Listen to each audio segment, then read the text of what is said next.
for me to introduce Dr. Peter Colosi, one of my favorite friends and enemies. We were together in Gamming for several years and had lots of discussions about the theology of the body in relation to phenomenology and Thomism, the tradition of the church, but not real enemies. No. He is assistant professor of moral theology at St. Charles Borromeo Seminary in Wynwood, Pennsylvania. He is the main organizer of this international symposium, as he was of others before.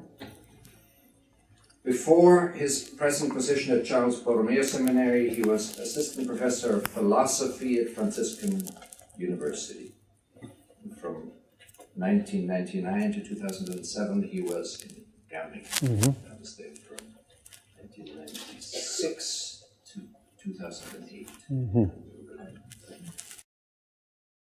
He has written many articles on themes within Christian personalism, especially in the writings of Pope John Paul II, Dietrich von Hildebrand, an excellent critique of Peter Singer, which Peter Singer himself acknowledged to be trenchant. His PhD originally is from the International Academy of Philosophy in the Principality of Utrecht. Thank you.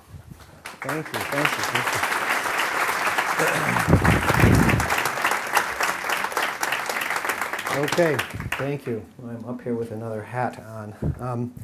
My talk won't really deal directly with the themes that Michael and I sometimes discuss.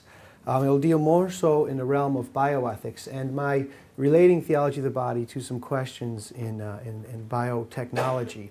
And after Dr. Federica's talk yesterday, there were some very good questions that her talk raised because of the connection between the love of the parents for each other in the conjugal act and the child being the fruit of that.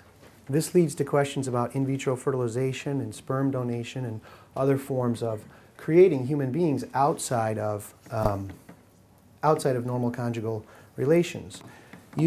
And I would like to explain why the church teaches that those things are wrong based on themes in theology of the body. You have a handout there with you, and on the top of it, there's a front and a back. There's a number of quotations. We're not going to go through all of them, but I will refer to a number of them, and it'd be great if you read along when I get to them. I'll tell you which numbers. It makes it a little bit more clear if you read also. Now, at the very top, it lists 4 documents. Humanae Vitae, we're already familiar with that. Theology of the Body, we are already familiar with that. There may be some extras of the papers. I'm not sure. If someone doesn't have them, they can raise their hand and Robert will bring it to you. Then the next 2 documents, Donum Vitae was mentioned yesterday. That was published in 1987, and Dignitas Personae was published in 2008. And that is the most recent magisterial document on these matters of biotechnology, Dignitas Personae. And as I intend to do today, I want to show connections between that document and theology of the body. So I'll be quoting from all of these documents. Dignitas Personae means the dignity of the person. By the way, it was issued on September 8th, the Nativity of the Blessed Virgin Mary, and it's all about beginning of life issues. So it doesn't deal with euthanasia, for example. And so is Donum Vitae. Now, both of these documents, Dignitas Personae and Donum Vitae, deal quite in detailed ways also with the biology and the technology, not just the morality, both of them, with techniques that scientists use, and you would be surprised at how many techniques there are that they use to create people outside of normal sexual relations. And by the way, in the document, this is very important to point out at the beginning, and there's a quote there, I won't have to read this one directly, in Dignitas Personae and Donum Vitae, the church always says she's in favor of science and technology. In fact, in Dignitas Personae, towards the beginning, she encourages Christians to get involved in the field of biotechnology. But the church makes a distinction between 2 ways in which biotechnology can be used. One way makes us more human, and one way makes us less human.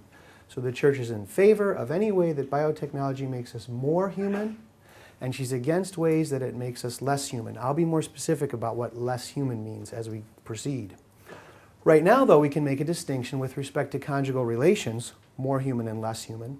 The church in these documents makes a distinction between biotechnological ways of creating people which substitute for the conjugal act, and those she condemns, like IVF, and ways in which science assists the conjugal act to achieve its proper function and or its proper finality.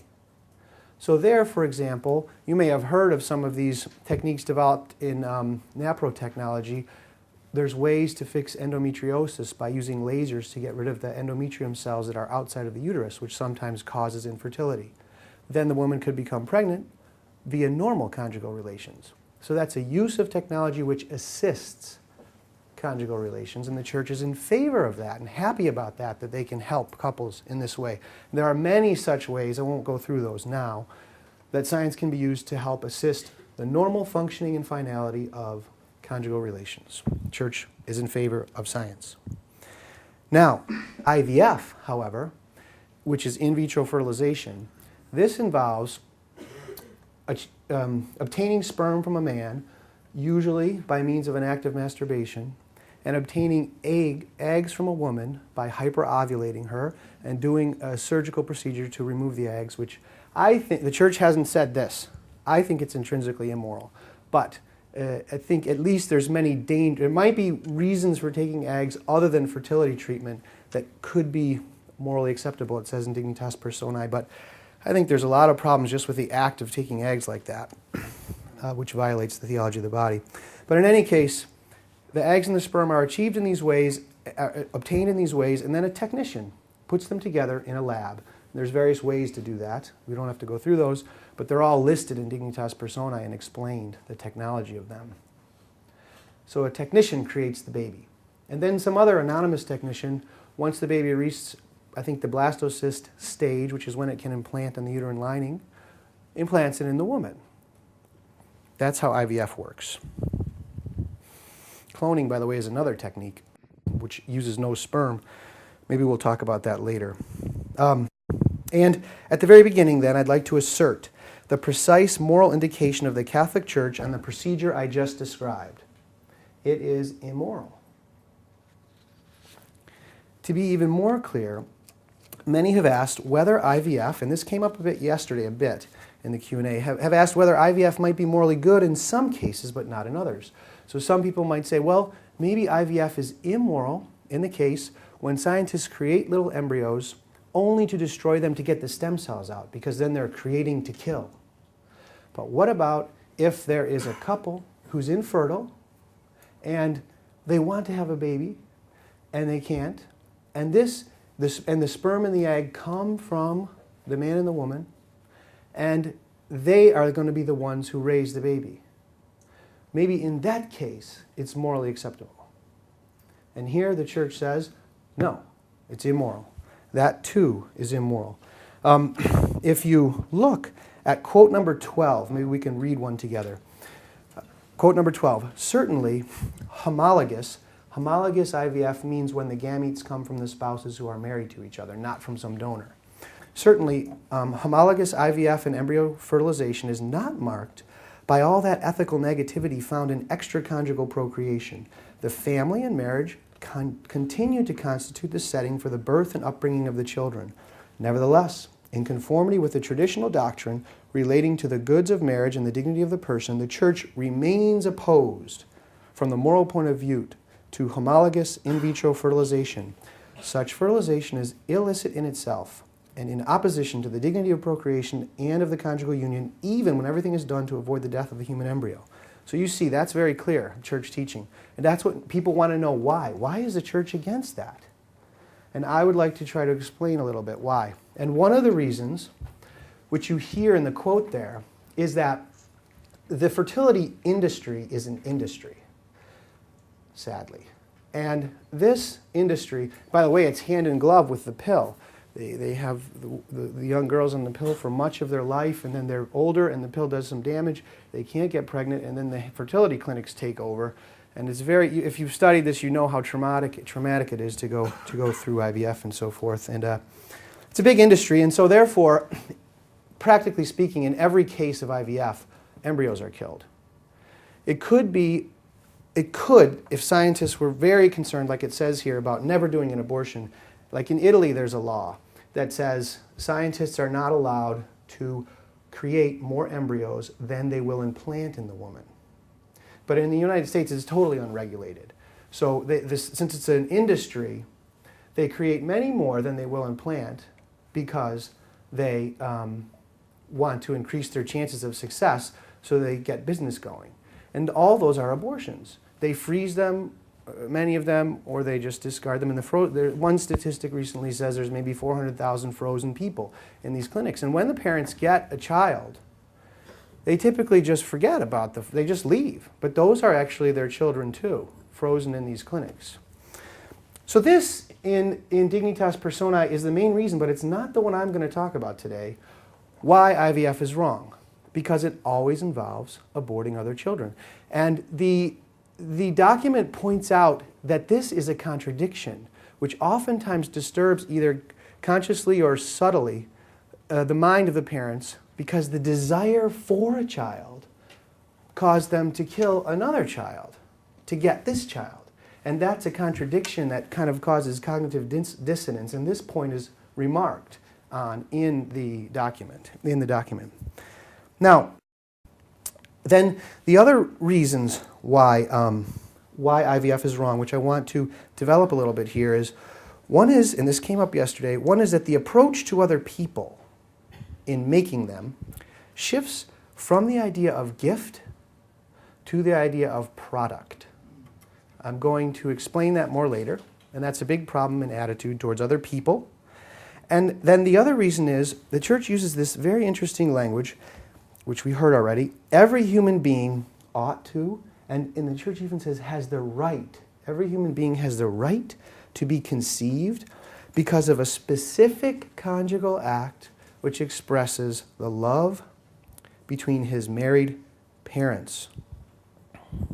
It's quite striking, that, which was the main theme of that talk yesterday. Now, of Dr. Federica. Now, so in these three ways, IVF violates the dignity of people. And if you look at quote number 1 there, it says on the sheet, it says, behind every no in the difficult task of discerning between good and evil, there shines a great yes to the recognition of the dignity and inalienable value of every single and unique human being called into existence. Behind all these prohibitions, there's a yes. But in order to see and understand this great yes, which lies behind the prohibition, for example, of IVF, renewed reflection is needed. Renewed reflection. So as we've seen, these documents list, they actually list what they call precise indications. This procedure prohibited, this procedure allowed, this procedure prohibited. Those are precise indications. And there's many in there: freezing embryos, freezing eggs, research on embryos, cloning, making hybrids, pre-implantation genetic diagnosis. They go through many more than I just listed. And at the end of the document, Donum Vitae, it says, quote 2 there, the precise indications which are offered in the present instruction are not meant to halt the effort of reflection, but rather to give it renewed impulse. That's kind of curious. If the moral answers to each technique are listed in simple yes or no format, then what does the church mean by saying that these answers are not meant to halt the effort of reflection, but even give it new impulse, renewed impulse? Someone might say, isn't the case closed? IVF is wrong, just don't do it. The answer is given in the next quote, number 3. The CDF addresses an invitation with confidence and encouragement to theologians, and above all to moralists, that they study more deeply and make ever more accessible to the faithful the contents of the teaching of the Church's magisterium in light of a valid anthropology in the matter of sexuality and marriage.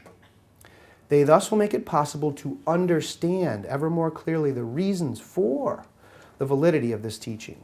So that's a striking remark. The idea is that the precise indications, the list of moral rights and wrongs, can be understood by everyone to be true and good for humanity. This wider understanding, however, takes work, and theologians, in particular moralists, are called upon to help everyone gain this clear understanding. That's one of the reasons why theology of the body is so important, to try to get this understanding clear in our heads. How do we do this? To explain a valid anthropology in the areas of sexuality and marriage. Okay, so you know that the very first line, actually, of Theology of the Body talks about the Synod of Bishops on the Christian family, which was then about to take place from September 26 to October 22nd, 1980. And that, as we heard yesterday, the fruit of that was Familiaris Consortio. And some of the goals of that synod were reaffirming the Church's teaching on the indissolubility of marriage and reaffirming the Church's teaching on Humanae Vitae. This was very much, as we know, on the mind of the Pope when he was giving these general audiences. And he began. For some time now, preparations have been underway for the next ordinary assembly of bishops. And if you look at quote 4 there, that's the last paragraph of the first audience. The cycle of reflections we are beginning today with the intention of continuing it during the following Wednesday meetings has, among others, the goals of accompanying, so to speak, from afar, the work and preparation for the synod, not, however, by directly touching its topic, but by turning attention to the deep roots from which this topic springs.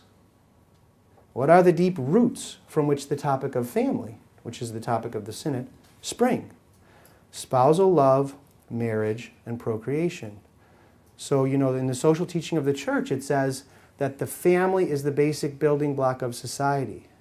And there's a reason for that, actually, which we'll get to later more specifically. But the inner core of the family is the love between the spouses. And that inner core, those roots, are what the Pope says, I'm going to focus on those so we can follow this synod, which is going to be talking about the basic building block, the family. Okay, now let's go a little closer to our topic. Quote 8 there on the sheet are the opening lines of Donum Vitae and Dignitas Personae. And those lines are very familiar to everybody. We hear them all the time in the pro-life movement. That every human being should be respected from conception to natural death, right? You're familiar with that phrase, from conception to natural death.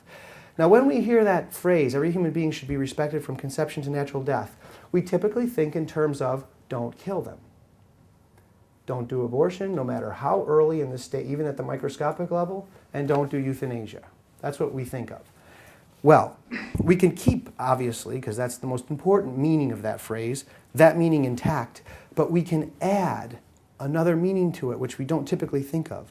To respect an embryo from the moment of conception, also, in addition to respecting its life, to respect an embryo from the moment of conception also concerns the way in which the embryo is created. You can disrespect an embryo by the way in which you create it. Now we're getting a little closer to the reason why the Church is against it. I'd like to make a distinction now to explain this more. What is the nature of the disrespect between the ways in which a person comes into being? And before I do that, we have to express a very important preliminary point. It's a sort of mystery. We have to distinguish between the origin of a person, I'm going to have a definition for the origin of a person, and the relationships of a person. In fact, let me just do that first. Look at number 9 on the sheet. That's not a direct quote. Those are my own words to define these two terms, the origin and the relation between a person. Now, even though these are my own words, this theme that I'm about to tell you is in Dignitas Personae. Most people who look for Dignitas Personae, they're looking for the list of precise indications. Teaching the document, I was struck. It's just like Theology of the Body, but it's more subtle. It is full of these underlying reasons, but you have to tease them out. This is one of them that I find in the document. The origin of someone, looking there at number 9. The origin of someone is how a person came into existence, which means what exactly the act and the decisions were of the people who created someone. The act and the decisions of the people who created someone. That's the origin. The relationships of someone. That's different, but related to the origin. The relationships of that person after they come into being, the new embryo, with those people who brought them into being. With those people who brought them into being. So the idea is that the acts and the decisions that are used to bring someone into being have an unavoidable effect on the relationship of the person with the people who made those acts and decisions. That's a very important point. Okay, we'll come back to it. Now, back to this mysterious idea. Then I'm going to explain from that distinction why it's wrong. Although every person is meant to come into existence because of a specific conjugal act of loving embrace between a man and a woman who are married to each other, there are also very many other ways that people come to be into being. You could think of a list. Just extramarital sex, adultery, people get conceived by adultery, rape, people get conceived by rape, incest, people get conceived by incest. You could think of all sorts of ways. And then, in the biotechnological realm, there is in vitro. Cloning hasn't worked yet with any primates as far as we know. But there's a whole list of ways, and all those other ways are immoral. Only one way in marriage should people come into being. Okay. Now, so they come in, now, the people, this came up yesterday in the Q&A. The people who come into being in this whole other list of ways, what about them, was asked yesterday. Well, they have the full dignity of the human person. They are loved by God, and they are destined for eternal life. And it was pointed out beautifully by Dr. Federica that in that moment, God is loving them when they come into being. And if you look, to add a little bit to that, at quotes 7 first there on my sheet. Although the manner in which human conception is achieved with IVF and embryo transfer cannot be approved, every child which comes into the world must in any case be accepted as a living gift of the divine goodness and must be brought up with love. That's from Donum Vitae. And just above it, from Dignitas Personae, number 6, man has unassailable value. He possesses an eternal vocation and is called to share in the Trinitarian love of the living God. This value belongs to all without distinction. The Church is very clear on that, no matter how. And I, myself, was thinking about another way. You'll see maybe a funny way my mind works, to express this point. And I started thinking about the genealogy of Jesus. And I realized there are 4 women in there, in Matthew's genealogy. Tamar, Rahab, Ruth, and Bathsheba. And if you read their stories in the Bible, you find out that Tamar was a widow who disguised herself as a prostitute and had relations with her father-in-law, Judah. And that, it's father-in-law, but could rightly be considered a form of incest. And she became the mother of Perez. Rahab was a prostitute who became the mother of Boaz. And so she exhibits harlotry. Ruth was a lowly foreigner who was sexually provocative in order to eventually marry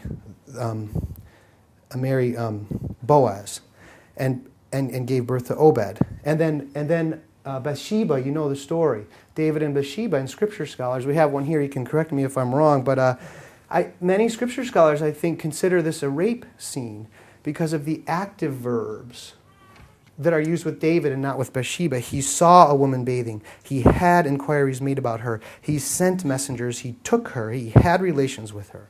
And there are no active verbs used with this poor foreign woman Bathsheba who just had to comply. So in Jesus' own genealogy, we have all the messiness of human life. Incest and rape and harlotry and provocativeness and so forth. And these all have the dignity of the human person, and that they're in Jesus' own genealogy makes me want to just make the point that God can redeem everything, and life is messy, and everyone who exists has the dignity of the person. You can tell me later if you think that's a powerful point by showing the women in the genealogy or not, as a sign, Jesus' genealogy as a sign of the dignity of everybody who comes into existence. Now, but this does not mean, even though many of these women are praised in scriptures, which is interesting, for their actions, this does not mean that these actions are not immoral. They are. They are immoral. We should still repent of immoral actions, and not only repent of them, we should stop doing them. IVF and all those things I just mentioned. So, without diminishing the worth of anyone who comes into being in any of these ways, we can still, though, attempt to answer the question why the church teaches that every person has a right to be conceived as a result of a specific act of loving conjugal relations between a man and a woman. And the reason for that wrongness is not going to be that the person created has less worth. That's my point. Okay, now the distinction. The origin of someone is the acts and decisions that were made by the creators of somebody, and the relationship of someone is the relationship the new person has to the people who made those acts and decisions. To state the answer in simplest terms, we could say, the origin of a person has an unavoidable impact on that person's relationship with the people who brought them into existence. The decisions and actions taken to bring another person into existence set up, by necessity, the relationship. Certain decisions and actions put in place from the outset a relationship that is seriously disordered and already, from the moment of conception, in need of healing and reconciliation with the people who created that person. And then in normal conjugal relations, that sets up a healthy and fully genuine relationship. This is the reason, this relational reason, is the reason why everyone has a right to come into existence because of a specific act of love between a man and a woman who are married to each other. Putting the point in another formulation, we could say that there is a fundamental adjustment in the relationship between the person created and those who created the person because of the choices and actions the creators made to bring about the creation. And so the way someone comes into being explains their relationship with those who created them. The way someone comes into being explains their relationship with those who created them. Now, it's intuitively very sensible to grasp this point when you think about a person who comes into being, let's say, through rape or adultery, or some examples you probably know of. I know someone whose father had a relationship with his wife's sister, and they stayed married. So now my friend has a cousin half-sibling who lives in another state because of all this, and not with her father. So I bring that up because I'm sure it's as good as can be. You have to talk through these things, but I bring it up because I want you to get the intuitive handle from an experience like that it makes perfect sense that how people come into being has an immediate, from the get-go, setting of the relationship as problematic or not. Okay. Now that's intuitively sensible in that case, but people still want to know, oh, wait a minute, get back to IVF. These people are married to each other. They're who are getting their gametes, so you don't have that problem. And let's say they do everything to avoid any abortions. You still haven't told me why that's wrong. All right, before we get there, let's think a little bit about something that came up yesterday also with sperm donation, which is still different from IVF because the sperm donor is anonymous. Okay? Look at, but this will get us closer to our point. There has been a recent study, I highly recommend if you're interested in this to read it. It's called My Daddy's Name is Donor. Very thorough. Maybe some of you have read it. Very thorough study on donor children. And it is striking. And read the articles that are offshoots of it on the internet, and read the comments of the donor children who write. It's quite striking. And here, quote number 11, I have one of those comments. This is by a woman who was conceived by donor sperm, and she doesn't know her father. Number 11, my existence owed almost nothing to the serendipitous nature of normal human reproduction, where babies are the natural progression of mutually fulfilling adult relationships, but rather my existence represented a verbal contract, a financial transaction, and a cold clinical harnessing of medical technology. Many of these children, when you read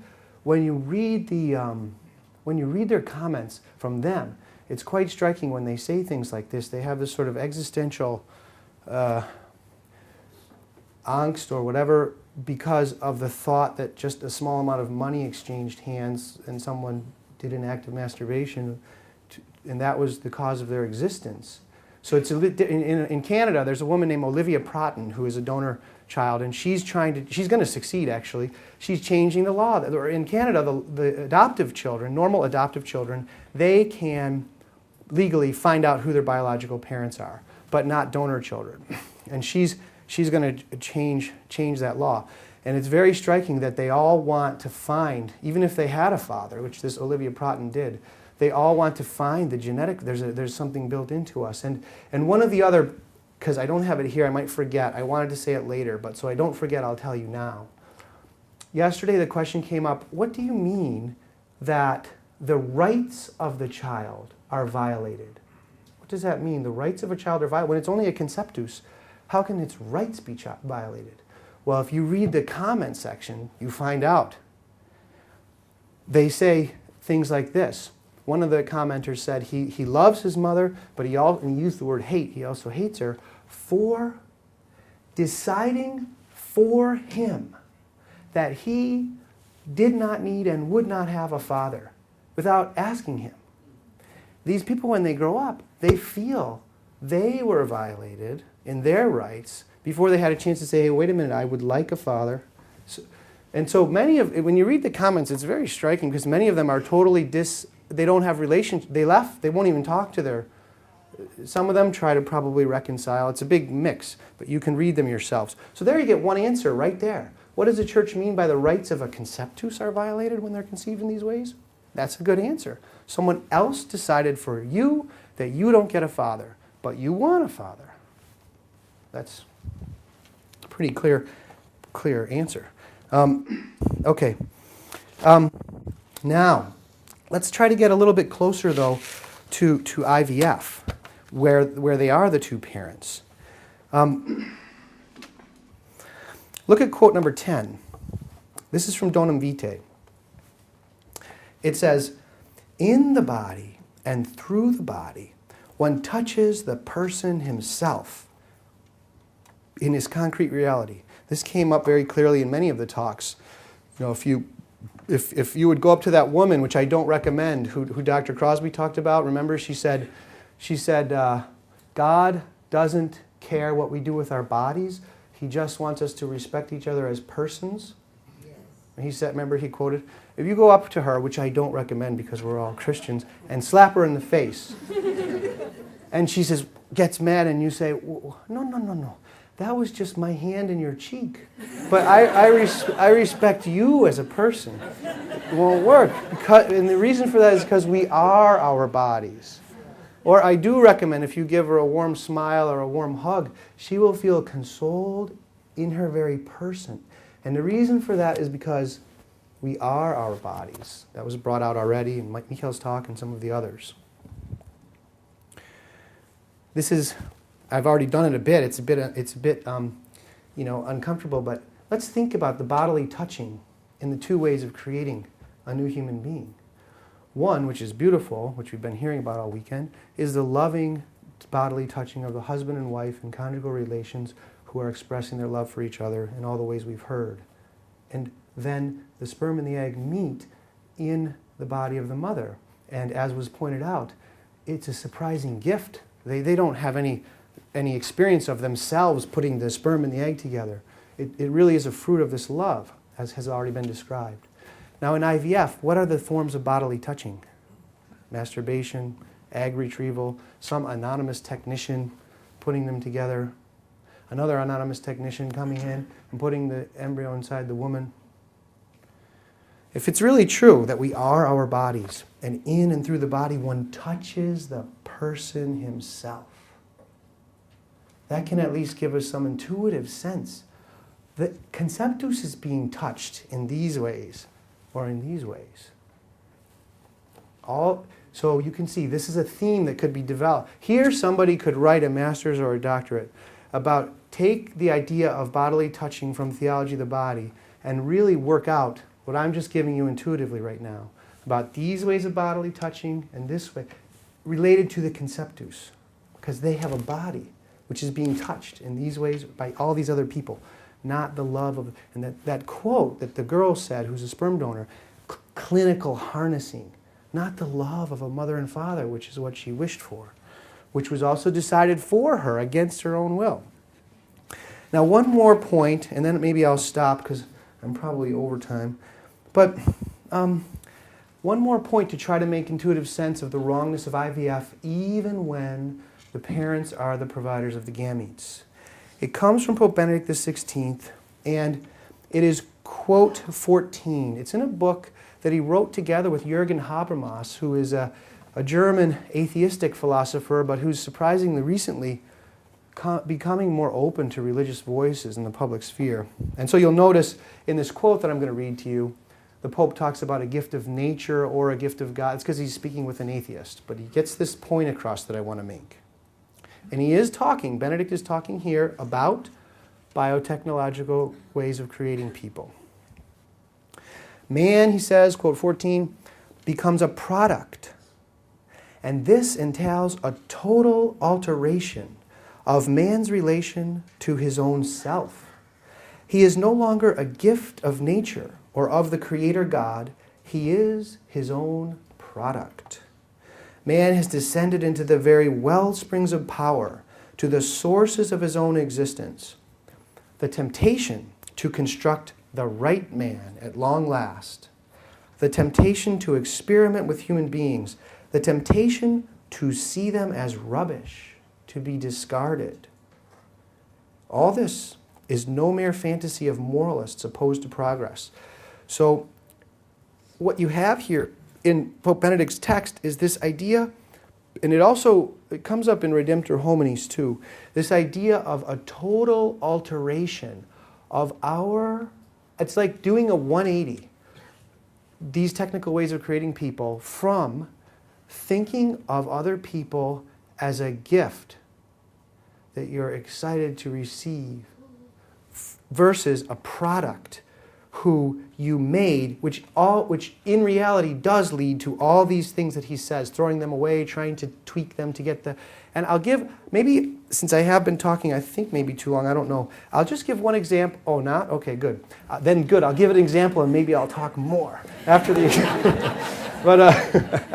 but I just remembered an example that I sometimes use in class with students who are just coming to these topics for the first time to get them to wake up to it, to this total alteration. And it actually has to do with something that happened here in England, although you could find examples elsewhere. First, I asked them to imagine the inner life, the inner subjectivity that we've been talking about, of a young couple who's pregnant for the first time. All the anticipation and excitement and who is this new person and all of this stuff that happens from receiving a gift. And then I tell them the example. The lead researcher on this was a professor named Professor Doug Turnbull. I can't remember the university, but it's here in England. He's one of these high-tech researchers on these beginning of life things, but even destruction of beginning of life. And your DNA, you have 23 chromosomes from the sperm and from the egg, and then you get 46. But in the cytoplasm of the egg, there is a little bit of DNA in the mitochondria, and there's a history of why it's in there. And there's a disease that can sometimes happen from this mitochondria DNA. And these researchers decided to cure that disease by making an embryo with 3 genetic parents. So they took an egg from a woman who did not have this mitochondrial problem and removed the nucleus and threw it away. Then they took the nucleus of an egg and the sperm of a man and united them of a woman who had the mitochondrial problem, just the nucleus of her egg with the 23 chromosomes, and united it with the sperm of a man and created an embryo inside the egg of the woman who didn't have the mitochondria. And so therefore, this new baby has 1 little % of DNA from a third person. And so this baby has 3 genetic parents, and they said, look, we solved the mitochondria problem. And then Professor Doug Turnbull, at the end of the interview, he said, they created 80 of them, they killed them all, and he said, now this is what you compared to the young couple. He said, it's just like changing the battery on a laptop. Now it functions properly. And we killed all 80.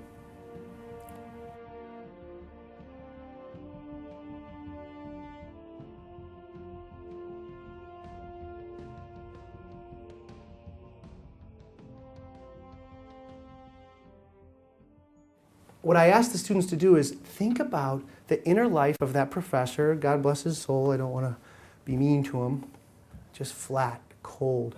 Compared to, I guess I just was a little bit. Compared to the inner life of the young couple, about what they both grant is the exact same reality. New human beings. This total alteration of technological production, it's true what Benedict says. This isn't just some moralizing of people who are against progress.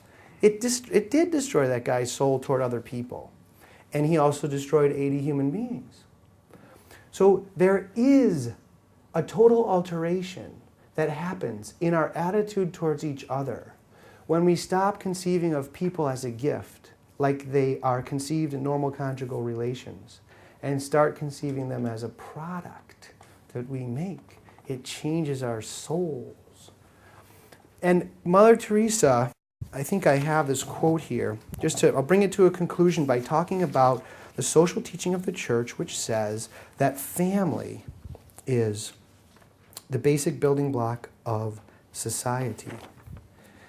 Mother Teresa was once giving a talk about, it's quote 19, which I'm going to get to in a minute, about young people using drugs in Western advanced countries. And you know, Mother Teresa, if you read some of her writings, I've read some, not all, but she has this striking way of saying things that seem like non sequiturs. But then when you think about them, they're not. So she was giving a talk about why young children in Western countries get addicted to drugs. And she said, the first part of quote 19, fathers and mothers are so busy they have no time. Young parents work, and the child lives in the street and goes his own way. And you think the next sentence is going to be, that's why the kid's doing drugs. But the next sentence is, we speak of peace. These are the things that threaten peace. So what she means is, world war or world peace depends on whether there is love in families. And that starts at the moment of conception.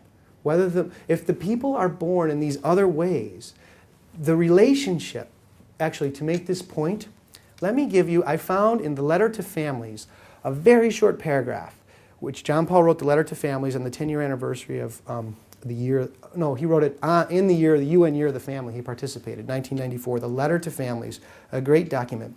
And I found a section in there that explains most succinctly the reason why the church teaches that the family is the basic building block of society. You know, in all these arguments, you can try to explain this to people. Okay, it's quote number 20, letter to families, paragraph 13. If the family is so important for the civilization of love, it is because of the particular closeness and intensity of the bonds which come to be between persons and generations within the family. You just have to think about how much you love your siblings and compare that to the people you don't know, who you love.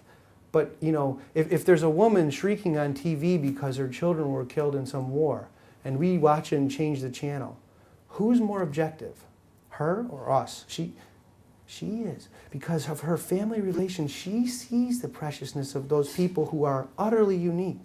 We don't know them. She's more objective, that woman screaming.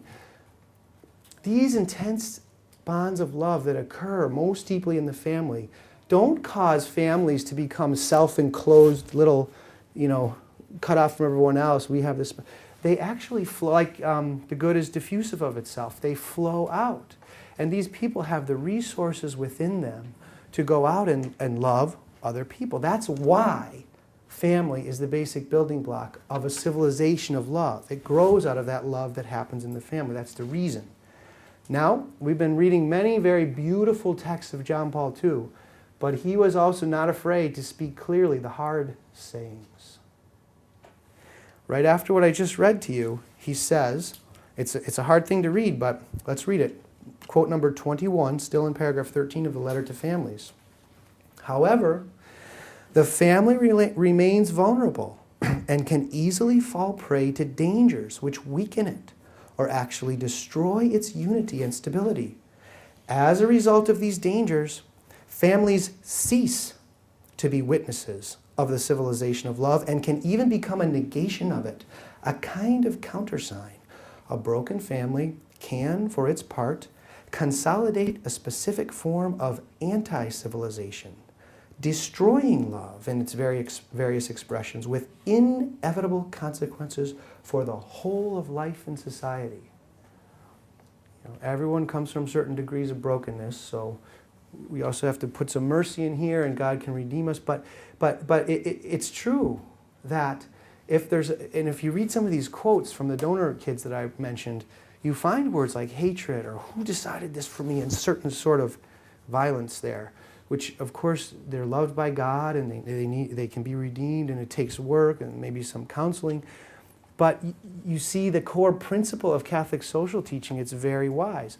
All the way back to the core, the love of the mother and father in the conjugal act, receiving the child as a gift, is the beginning of it all. And if that's broken at the beginning, then you get, according to Mother Teresa, war. All right, I think I'll stop there. And you can ask, okay, thank you.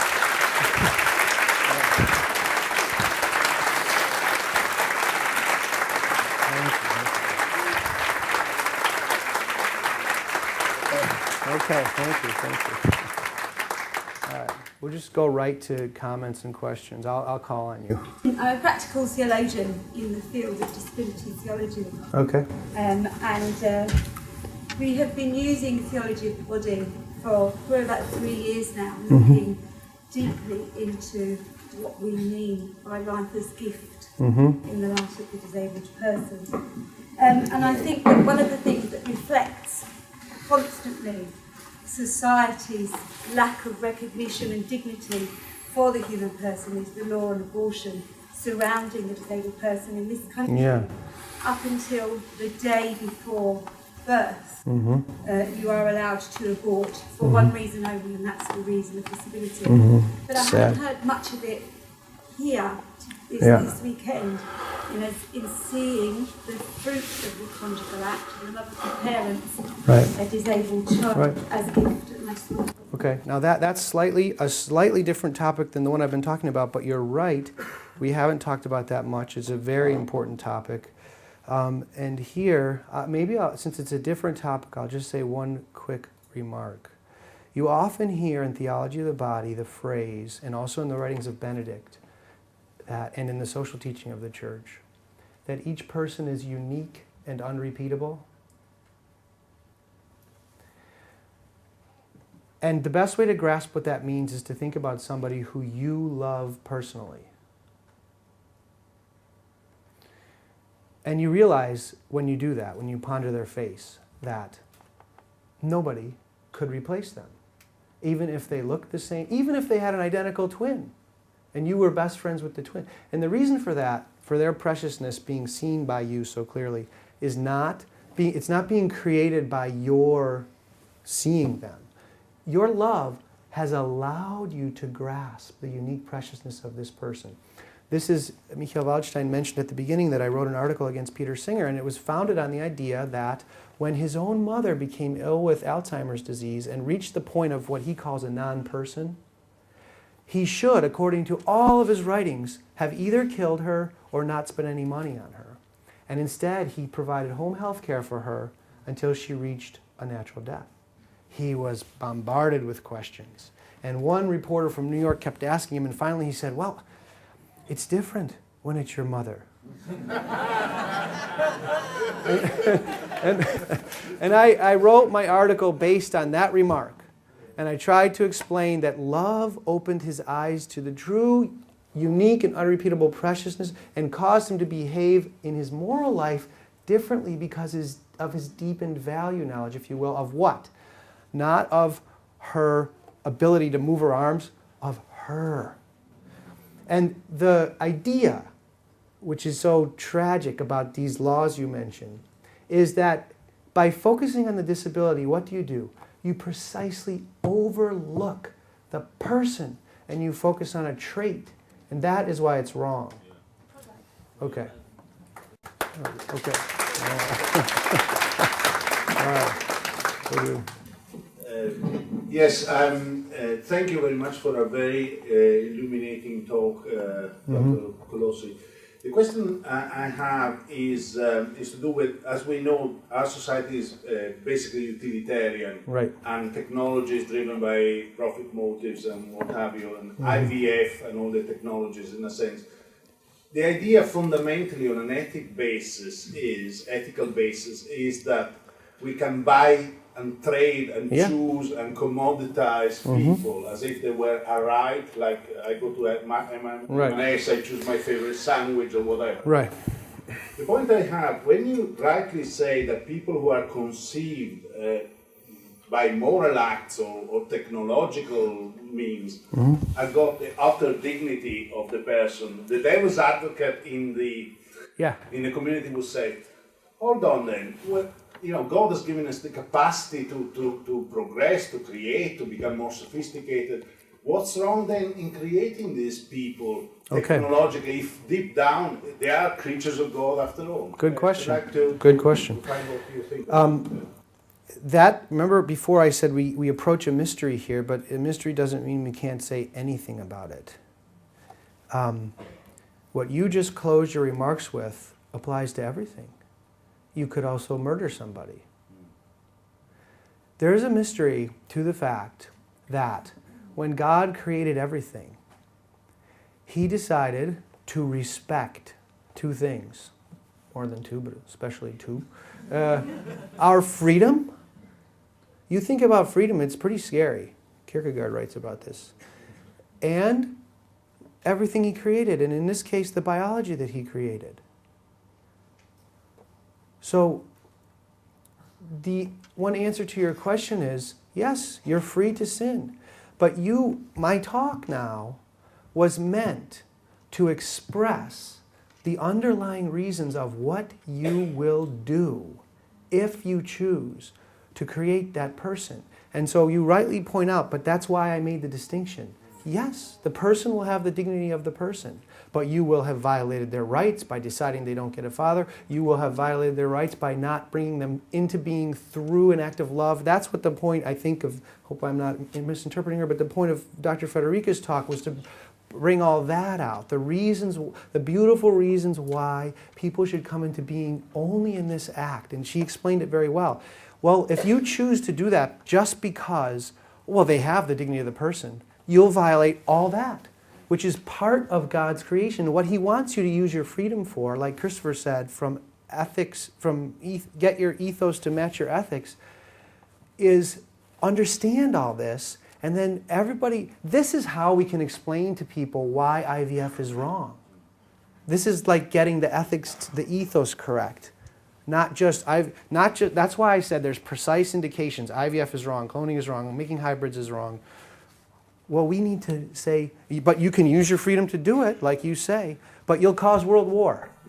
I also have a slight problem with natural family planning in some ways, in a sense that you can conjure up an image that, again, naturally, but you're still... Okay, I'll explain. That came up before, so I'll explain it very quickly.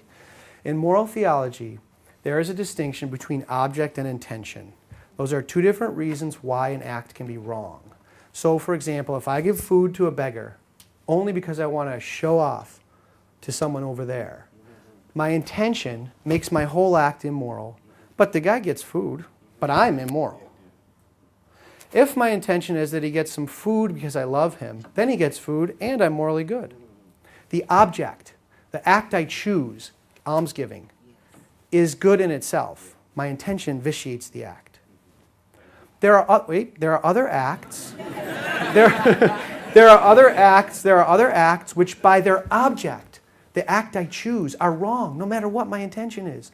Abortion is an example. Even if I want to save somebody's life somehow through an abortion, that intention does not make it good. One of the core differences between between contraception and natural family planning is that in contraception, there is a bad moral object chosen, which is not chosen in natural family planning. In contraception, you are having sexual relations and then choosing something, a condom, the pill, to willfully block procreation.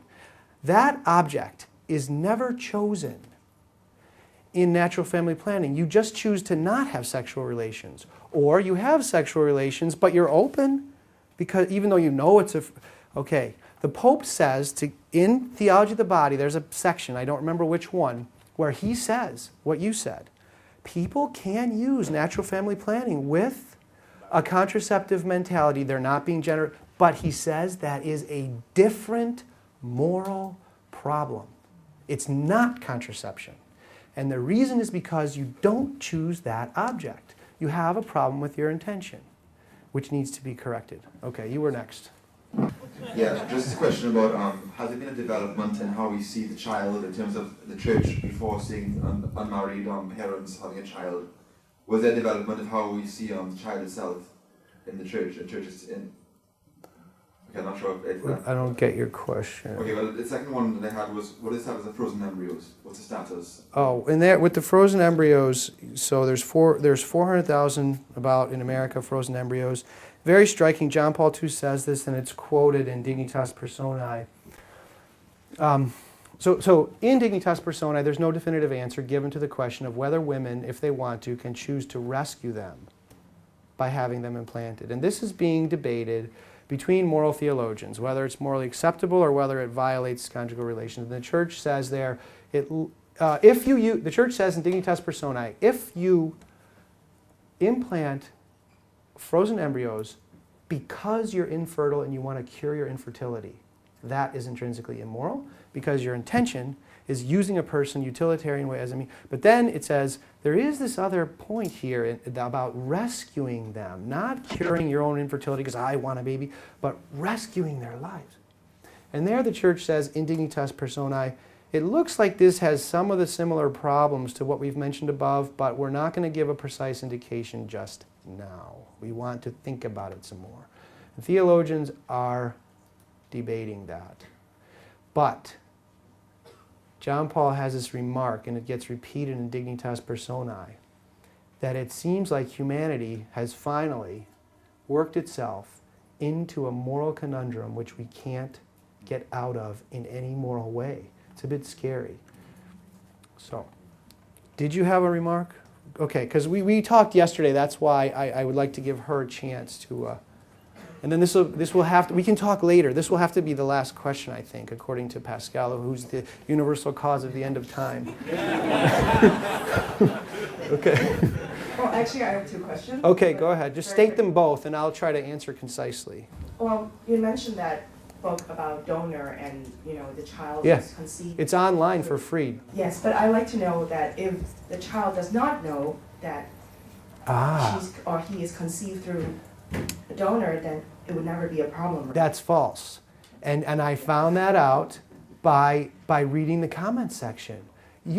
That's almost better than the articles. Read the comments. The people say they know. Somehow they know from the beginning, and I don't know if it's just because there's no father, but in some cases they have a father. Believe it or not, in the comment sections of the people who were conceived by donor sperm, you will find them saying, I've always known something was off. They say that in the comments. I'm not saying it, they say it. So, okay, what's your second question?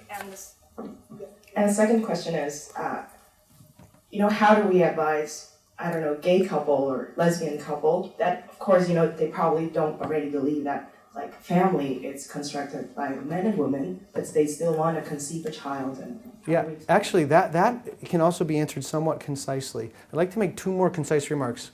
Remark A, in those debates, those public debates with homosexuals who are arguing for that, David Quinn made this point yesterday.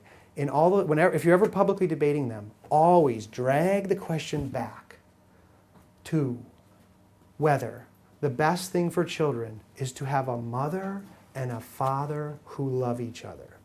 The homosexuals will never deny that, because then they'll have to say to people who are watching that your father is irrelevant to you.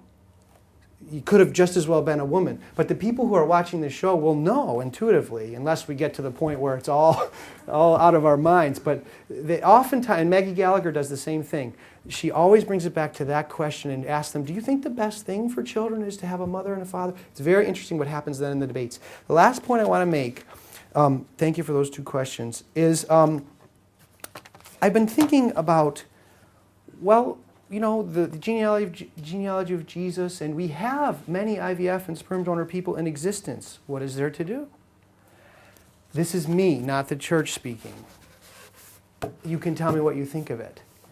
What happens in a broken relationship to fix it? What has to happen? Reconciliation.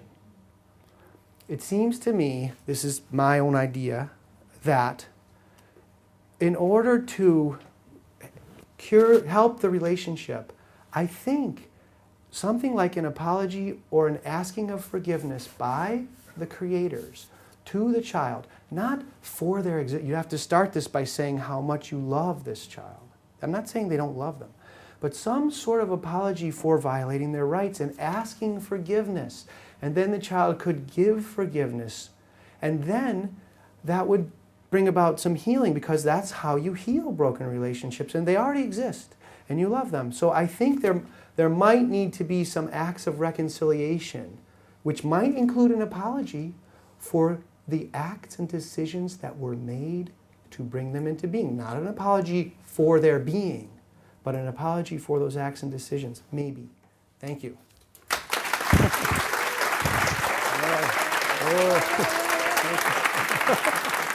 Thank you. Maybe I could sit there. Thank you. Thank you.